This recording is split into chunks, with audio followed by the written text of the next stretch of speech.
Hi guys, it's Han here. Today we are going to checking out 2024 model Honda HR-V thanks to K-Chen by Honda from Chen. Welcome to subscribe my car reviews channel both in English and Chinese.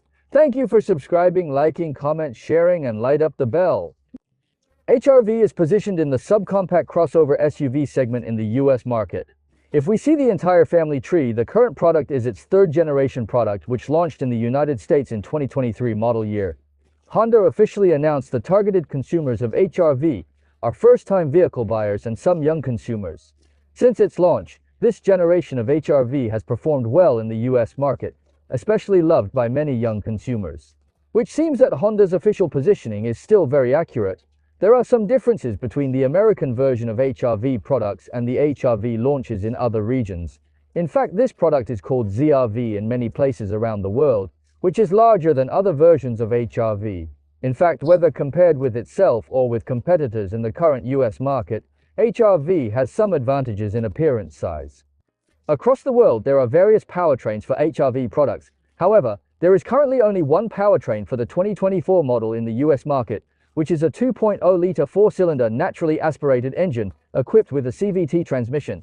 There are front-wheel drive and four-wheel drive to choose from. The 2024 model is divided into three basic trims. The MSRP of the 2024 model is moderately higher than the corresponding level of the 2023 model. You can also see that in the 2024 products, the top model is called EXL, which is a code name for mid to high-end models among other Honda models. So it can also be foreseen that Honda has left some room for maneuver in the pricing of HR-V in subsequent model years. The HR-V's front suspension is McPherson, while the rear suspension is a multi-link structure. Please see the chart for curb weight. The minimum ground clearance is 7 inches or 7.3 inches, approximately 178 or 185 mm. All series are equipped with a 14-gallon fuel tank, or 53 liters. The EPA announced that under combined operating conditions, the HR-V's combined fuel consumption for front-wheel drive is 28 mpg, approximately 8.4 liters per 100 kilometers. The four-wheel drive gets 27 mpg, or 8.71 liters per 100 kilometers. The vehicle we are checking out today is a vehicle on sale from Chen here. It is the 2024 HR-V. The front-wheel drive EXL is the top trim of front-wheel drive version, equipped with two 1560R 17.4 wheels. Active noise reduction, 8-speaker audio, equipped with Honda sensing. The MSRP including shipping is $35.05 US. Its engine comes from the US plant, the transmission comes from the Mexican plant, and the final assembly comes off the Mexican plant. In terms of appearance, you can see that the 2024 HR-V is not much different from the 2023 model. Basically the same.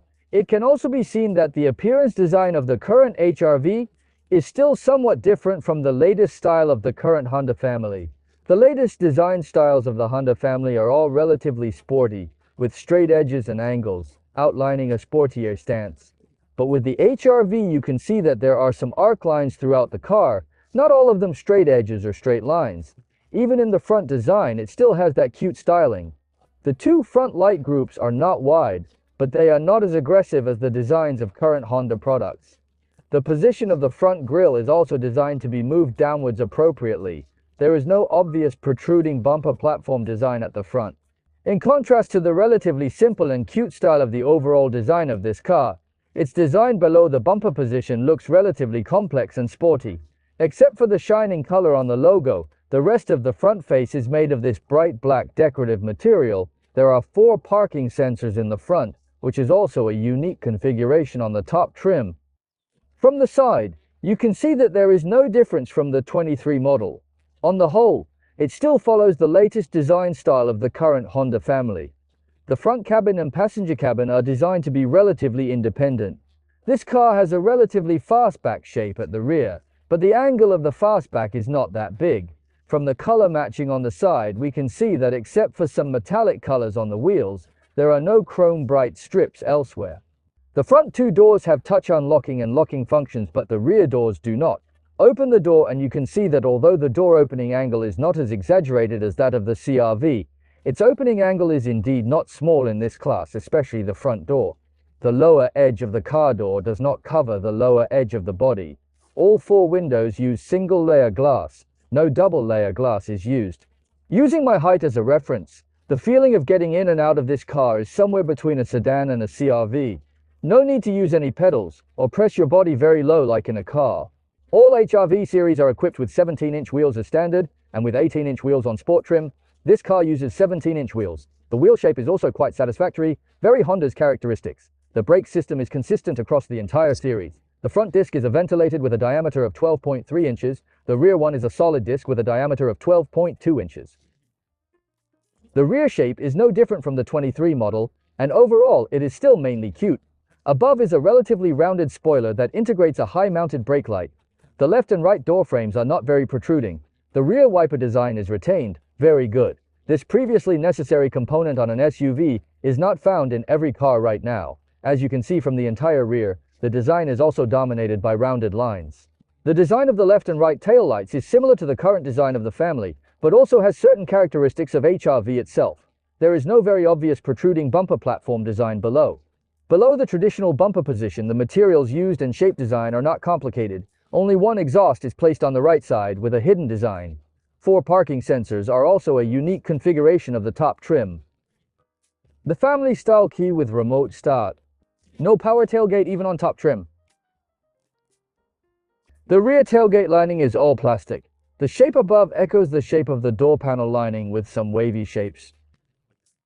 As you can see, for an SUV of this size and class, the lower edge of the trunk of the HR-V is not very high, which makes it very convenient to move things. The depth under the trunk is very good. The overall capacity of the trunk looks pretty good, but the exterior of this car has a relatively fastback design. The depth below is very good, while the depth above is not so exciting. However, it is far from the limit. Daily life is no problem. There are lights on the left and right sides of the trunk. There are 4 hook points below, but no hooks for hanging were found. Nothing functional on the left side. A 12-volt 180-watt charger jack on the right side. HR-V comes with a compact spare tire as standard. Down here is the spare tire, and up here are the simple tools. With the second row seats folded down, it appears relatively flat. There is a height difference between the second row seats and the plane of the trunk, but not large, and it is covered by a cover. HR-V's central control interior inherits the latest design style of the family, but also has some of its own style. Based on existing elements, the design is quite cute. The leather-wrapped edge of the air conditioning outlet and shift platform appear to be somewhat different from other products in the family. Of the 4 windows, only the front 2 windows have a 1-button lift and down function, while the rear ones do not. Although it's a top trim model, can also see that there are not many buttons on the center console to the left of the steering wheel. Does not have a head-up display, and cluster also uses common parts of the current Honda family. On the left is an LCD screen, and the speedometer on the right is a physical watch. These 2 parts work well together. Unless you can see that it is not a whole LCD screen under certain lighting conditions, in other cases it can basically be seen as a whole LCD screen. The information displayed on the instrument panel is more Honda-like. Adjust via the keys on the left side of the steering wheel. The steering wheel is also the latest model in the family. The size of the steering wheel is not large, which looks cute and dynamic. The leather on it is very delicate. The steering wheel is relatively thick, and it is quite comfortable to hold on. The shortcut buttons on the steering wheel are all common parts of the family. The light set has automatic on and off functions and comes standard with automatic high beams. The front wipers do not have rain sensing function. The auto-dimming interior rearview mirror is also a unique configuration on EXL, not available on other levels. There is no glasses cases or wide-angle rearview mirrors. The central screen of the HR-V is also the latest design style of the Honda family. A screen stands up abruptly and goes straight to the center rear. During driving, it is somewhat inconvenient to view this screen from the driver's seat. In the 2024 HR-V series, the low and mid-trim models have a 7-inch screen, and the top models have a 9-inch screen. We have seen this screen a lot, and the software and hardware are common parts of the Honda family. This version also leaves some physical keys here. In terms of audio, the low end has 4 speakers, the mid has 6 speakers, and the high and top trim have 8 speakers. In Honda Sensing, the top trim also has a unique low-speed braking control function. All HR-V series come standard with iPhone CarPlay and Android Auto connections. However, only the top trim has wireless connection, while low and mid-end have to be plugged in. Even in this top trim, there is no panoramic views. Wide-angle reversing view. Reversing view. Bumper overhead view, directional indicator. Average clarity of the reversing camera. Only the top-level EXL has dual-zone air conditioning. Other levels do not. There is a USB data exchange port and a wireless charging pad. The driving modes are normal, eco, and snow, and inside the center armrest is a regular rectangle. There is no fleece lining around or on the bottom, and there is no functionality inside. Sitting in it, I feel that there is no change from the 23 model HRV. You can see that I have adjusted the seat to the lowest position now, and you can observe the space performance.